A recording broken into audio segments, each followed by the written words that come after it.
Donald Trump is arguably the most famous person in the world right now. He's just been inaugurated as President of the United States, and he's also a convicted felon. And he's also a billionaire with his last name etched in the real estate world forever. And I'm trying his daily routine for 1 week. Right now I'm on day 4 and things aren't going too well. I've been on 5 hours of sleep the past few days and I'm mentally starting to crumble. Can I survive a week in the life of Donald Trump? Watch and find out.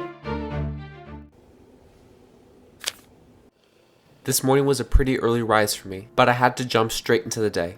As I was dressing into Trump's attire, I was thinking about how he must feel every day waking up between 5:30 and 6 a.m. and going to bed in the early morning. Whether we like Trump or not, we have to admit that his dedication to waking up early and getting on the grind is admirable. But at the same time, waking up so early is terrible for your body. You can literally develop heart disease, kidney disease, high blood pressure, diabetes, stroke, obesity, and depression. And Trump's been consistently having this routine for years and years on end, and his health seems to be fine. So this brings up another question. What happens if you don't get enough sleep years and years on end? And since my curiosity was piqued, I googled it to see what would happen. In the long term, chronic sleep deprivation may lead to a host of health problems including obesity, diabetes, cardiovascular disease, and even early mortality.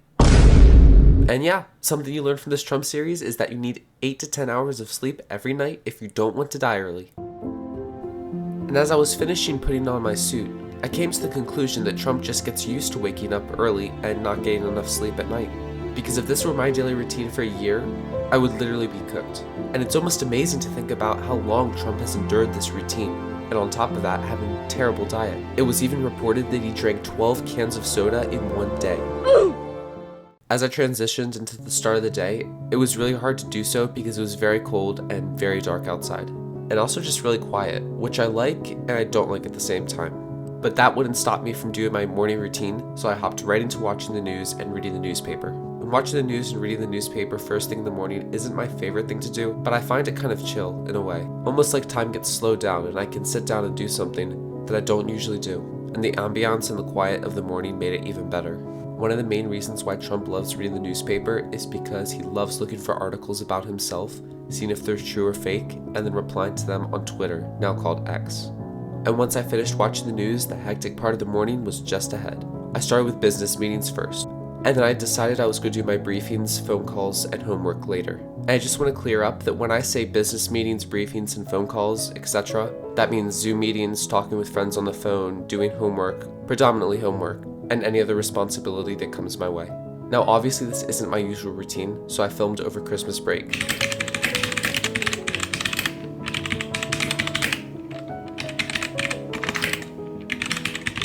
And once I finished the business meetings, I looked out a window in the house and saw one of the most gorgeous sunrises I had ever seen. My camera doesn't even do it justice. The sky was on purplish pink fire, and where the sun was coming up, it was pure gold. The sunrise definitely gave me hope that I can complete this Trump challenge. Once I had been rejuvenated and blessed by the sunrise, I made some oatmeal, something that Trump has on occasion.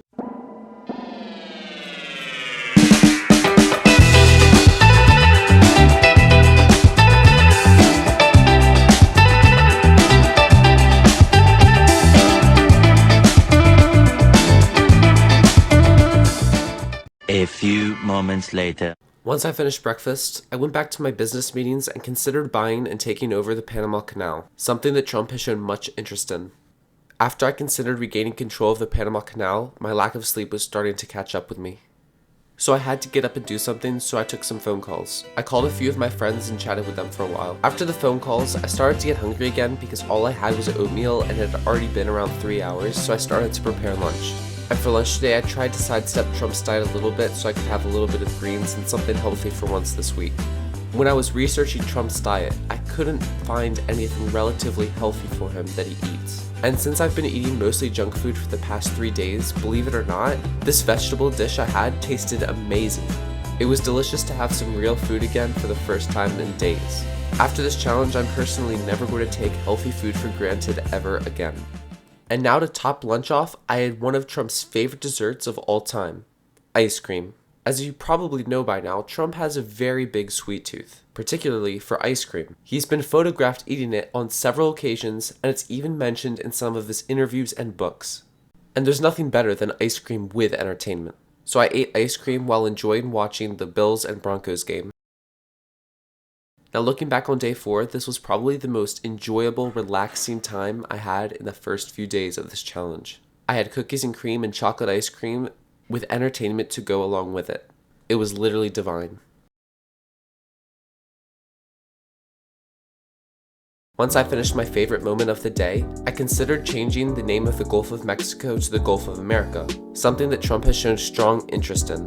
And I don't know much about the Gulf of Mexico, but what I do know is that there's tons of sharks there, and it has beautiful coral reefs. After considering the name change of the Gulf of Mexico to the Gulf of America, I sat down in my easy chair and relaxed by reading the newspaper after a delicious lunch. And once again, reading the newspaper was chill, but for me personally, it's even better to read it in the morning when it's still dark outside, when there's that ambiance. Trump has stated in previous interviews and reports that his favorite newspapers are the New York Times, the Wall Street Journal, and the New York Post. I'm guessing those in particular because he's from New York. And Trump has also emphasized his preference for print over digital news sources. In fact, during his first presidency, he was known to start off the day with a stack of newspapers, which he would carefully read, often marking them up with notes, and later making comments on them on Twitter.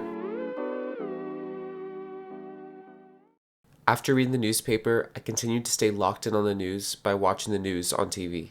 And it was saddening and also disturbing to hear what was going on in California. I feel like the only news I ever hear about California are wildfires and earthquakes. That's it. And whatever the problem is, I hope it gets resolved soon. My prayers go out to those of the state of California, to those who've lost family members, and for those who've had to evacuate their houses, and for some who've even had their houses burned down.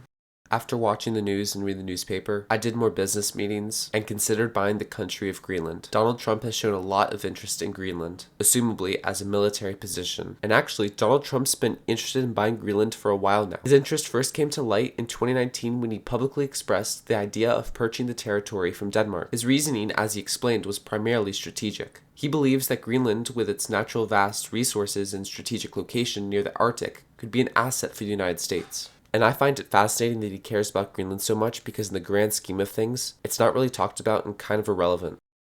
Anyways, the afternoon quickly turned into night, and I called some family members to check up on them to see how they were doing, something that Trump does usually every evening. It was a very relaxing time and I made some good memories, though it was starting to get pretty late, and my sleep deprivation was catching up with me. After calling family, there's nothing like some late night ice cream and watching some news. I also started editing day 2 of this challenge, and I did all that for about an hour and it was starting to get late. I was starting to develop a headache, and even though it was only 11:30 and I had to wait another 30 minutes before going to bed, I just went to bed because I wanted to feel decent enough for the next 3 days of me doing this challenge.